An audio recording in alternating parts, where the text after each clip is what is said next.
Welcome to this explainer.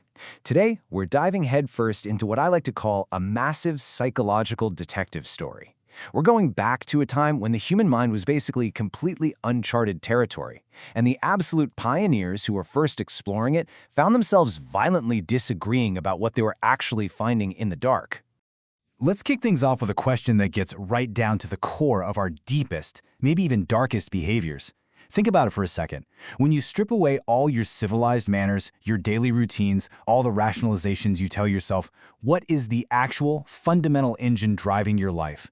Is it this unyielding desire for love and connection? Or is it an instinctive, ruthless drive for power and control? To figure that out, we're looking directly at Carl Jung's foundational text, 2 essays in Analytical Psychology. And this book is just absolutely fascinating, because in it, Jung brilliantly deconstructs how two of the most legendary minds in psychology, Sigmund Freud and Alfred Adler, looked at the exact same human behaviors, the exact same clinical evidence, and somehow managed to come to totally, radically opposite conclusions. To really get how this happened, we've got to go back a bit. Before the 1880s, doctors were convinced that physical symptoms had to have physical causes. Simple as that. But then, patients started showing up with what they called anatomical impossibilities. Like, imagine a woman who couldn't hear a thing, yet could flawlessly shift keys while singing to a piano accompaniment. Makes no sense, right? Then, Dr. Joseph Breuer stumbles onto something completely groundbreaking. He had a patient with a paralyzed right arm. Under a twilight state, she recalled this terrifying hallucination of a black snake attacking her sick father, and it was right then that her arm had gone to sleep. By simply talking out this trauma, a process the patient jokingly called chimney sweeping, her paralysis actually vanished. It was cured. So, Freud takes Breuer's trauma work and pushes it even further. He realizes there's way more to the story than just random traumatic shocks. He analyzed patients like this one young woman who, after a perfectly normal evening out, suddenly became spellbound with absolute terror at the sound of a trotting cab and literally ran headlong in front of a team of horses. I mean, it made absolutely zero sense. Why on earth would a rational adult do something like that? Well, what's truly mind-blowing here is how Freud proved her whole trauma was just a massive cover-up. Sure, she'd been in a childhood carriage accident involving horses, but the real trigger? She harbored a secret, fiercely repressed passion for her best friend's husband. Without even consciously realizing what she was doing, she engineered these incredibly dramatic situations, like suddenly darting in front of a carriage after a party, just so she'd have to be rescued and brought back to his house late at night. She even kept up a totally fake engagement to another guy, just to hide her true desires from herself. So the absolutely crucial point for Freud here is that neurosis is essentially born out of self-division. It happens when our conscious mind, which is desperately trying to hold on to a civilized moral ideal, tries to shove down a totally incompatible unconscious desire. The neurotic symptom itself, like that sudden, inexplicable phobia of horses, is actually just a compromise. It's a clever little way for that repressed, unmoral desire to physically express itself while totally bypassing the conscious mind's moral censorship. According to Freud, we are all ultimately driven by eros.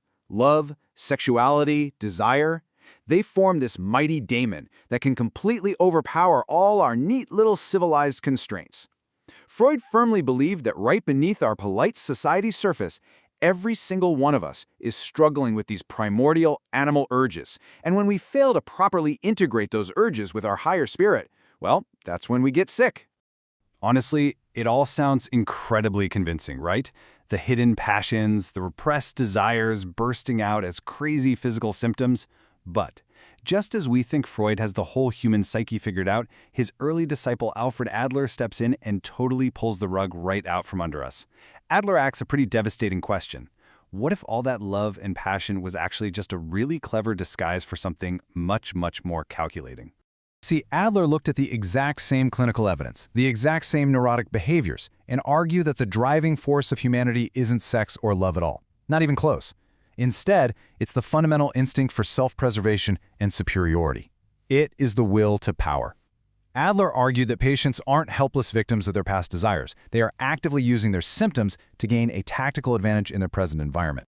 Take Adler's take on a similar case of a woman with severe nervous asthma and anxiety. He argued she wasn't some heartbroken victim. Not at all. As a kid, she'd realized her mother used illness to tyrannize the entire household, so she basically copied the strategy to dominate her father.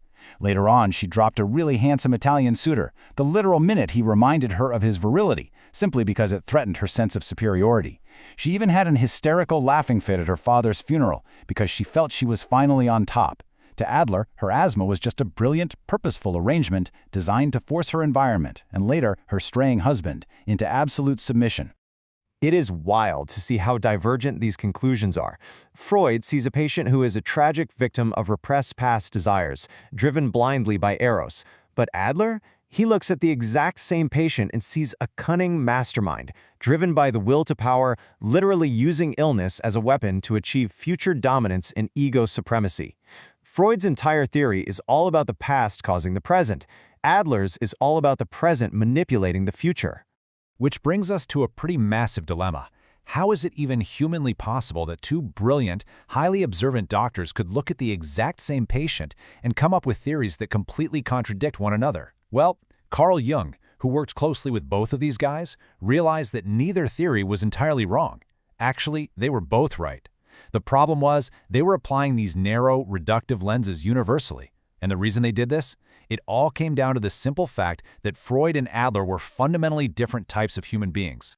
Jung started to notice that Adler's theory focuses obsessively on the subject, meaning the individual ego desperately trying to protect itself against the harsh demands of the world, seeking security and superiority at literally all costs. Freud's theory, on the flip side, focuses almost entirely on the object, meaning how the subject is constantly dependent on and helplessly drawn toward the objects of its desire in the external world. To make sense of this, Jung solved the mystery by defining a psychological type that perfectly mirrored Adler's subject-focused worldview, the introvert. The introvert naturally hesitates. They're reflective, they kind of shrink away from external objects, and they view the outside world with just a hint of suspicion. They're always keeping themselves slightly on the defensive to protect their inner integrity. And then, to explain Freud's object-focused worldview, Jung defined the extrovert. The extrovert has this positive, incredibly magnetic relationship to external things. They're outgoing, candid, and they adapt super easily to new situations. They basically venture out into the unknown with this careless confidence, drawn powerfully toward the objects and the people around them. To really wrap our heads around this, Jung gives us this awesome analogy of a castle. Imagine two youths, one's an introvert, one's an extrovert, and they spot this mysterious castle from afar.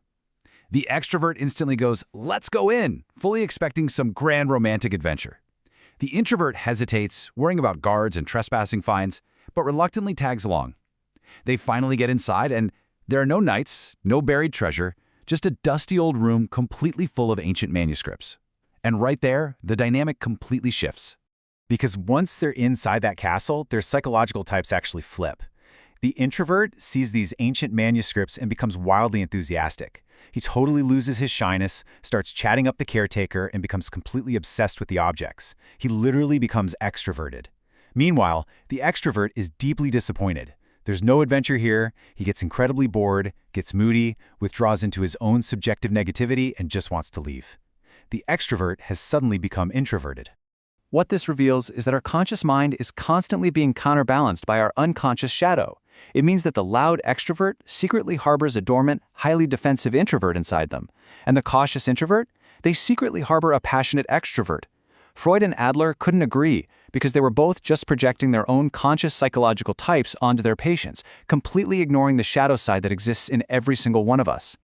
Jung is teaching us a pretty profound lesson here. We really shouldn't fear this inner conflict. We shouldn't be terrified that we're constantly torn between the desire for power and the desire for love, or that we bounce back and forth between introversion and extroversion. Because that very tension, that constant push and pull of opposing forces, that is the spark of life itself. Without that tension, there's no psychological energy, and honestly, there's no growth. He also strongly warns us against pointing our fingers at all the world's problems without first looking in the mirror. Because before we can even think about changing society or judging other people, we have to look inward. We have to bravely confront those dark, contrary shadows lurking right there in our own minds. We've got to recognize our own hidden drives for power, our own suppressed desires, and our own massive psychological blind spots. So, as we wrap up this explainer today, I really want you to ask yourself, which psychological lens do you view the world through? Are you the one standing outside the castle, boldly charging in, or are you the one hesitating at the gate? And maybe more importantly, once you figure out your default attitude, what exactly is your shadow keeping hidden from you? Thanks for exploring the mystery of the psyche with me today.